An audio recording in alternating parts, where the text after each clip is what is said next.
Assalamualaikum warahmatullahi wabarakatuh. Halo semuanya, nama saya Alicia Suara Sabita. Dan sekarang saya akan melakukan wawancara mengenai topik krisis air bersih di sekitar rumah saya.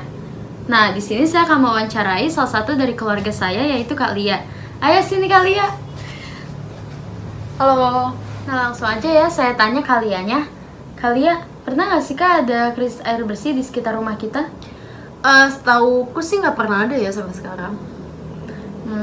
Kalau gitu ada nggak krisis air bersih di wilayah lain? Tahun lalu sih kayaknya pernah baca berita di Grogol itu pernah ada kebocoran di pipa pumpnya sehingga menghasilkan kekeringan gitu karena airnya sih nggak mengalir. Kakak tahu nggak sih Kak faktor-faktor apa aja yang bisa jadi penyebab krisis air bersih? Cukup banyak ya, salah satunya tuh polusi air. Nah, dengan adanya polusi kan jadi makin sedikit dong air bersih yang bisa dimanfaatin. Nah, selain itu juga peningkatan populasi manusia. Tahu sendiri kan, manusia Indo tuh suka bikin anak. Jadi kayak makin meningkat. Iya. Ya udah jadi makin banyak. Sedangkan belum tentu nih manusia ini tuh bisa menghemat air dengan benar. Nah, sehingga kalau misalnya mereka yang nggak ngehemat air kan mengakibatkan kelangkaan air dong. Belum lagi daerah yang curah hujannya nggak begitu bagus sehingga menghasilkan kekeringan. Iya sih ya Kak. Kak, ketersediaan air bersih di sekitar lingkungan rumah kita tuh bagus nggak sih Kak? Setauku sih bagus ya. Kayaknya pumpnya juga lancar, jadi nggak ada masalah. Kalau menurut Kakak bagaimana sih Kak kriteria air bersih yang dapat dimanfaatkan sama kriteria air bersih air yang tidak dapat dimanfaatkan gitu? Yang pasti harus nggak keruh. Abis itu nggak berwarna dan juga nggak berbau, karena kan untuk dipakai. Dan juga nggak boleh mengandung atau meninggalkan endapan dan tidak mengandung bahan zat kimia.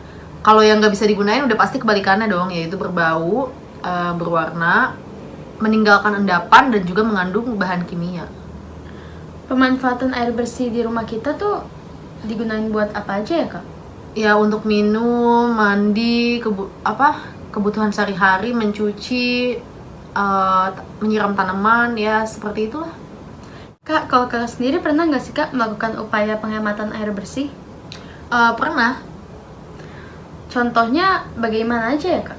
Kalau misalnya kita lagi gosok gigi, ya kalau pas lagi airnya nggak dipakai ya dimatiin.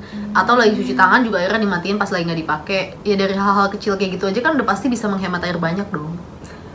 Penduduk di sekitar kita, di sekitar rumah kita ini, mereka juga ngelakuin penghematan air bersih nggak sih Kak? Aku kurang tahu sih, tapi kayaknya sampai sekarang belum ada tuh omongan kalau ada masalah atau krisis dengan air. Jadi harusnya sih mereka juga melakukan penghematan ya. Oh, alhamdulillah. Nah, terakhir nih Kak, Kakak punya saran nggak Kak? Bagaimana kita bisa menjaga kelestarian air bersih dan juga ketersediaan air bersih?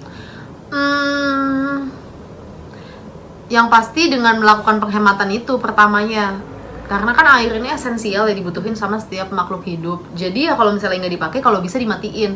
Saya juga menganjurkan kepada setiap rumah tangga untuk menanam tanaman sih, biar ada cadangan air ketika musim kemarau datang, kayak gitu. Oke, terima kasih ya Kak. Nah, jadi begitu wawancara saya dengan Kak Lia.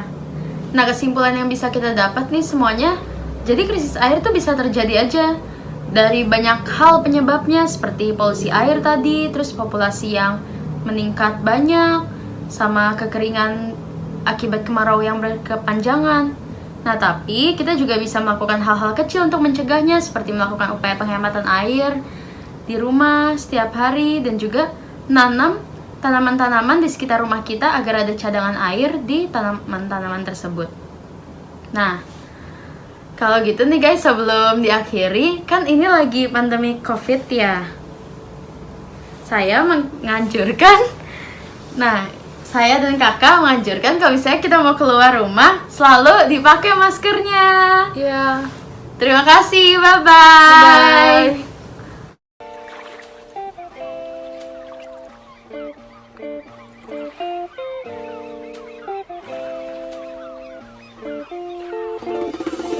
Pastinya dong, kalau misalnya lagi gosok gigi dan kita nggak pakai ya kita matiin. Dari hal-hal kecil itu aja kan pasti udah menghemat air. Oh, bagus ya Kak. Nggak apa lanjutin aja, ini di-cut ya, Riz. Iya. Bagian ketawa. Siapa ketawa? Goblok. Iya, pernah nggak sih Kak ada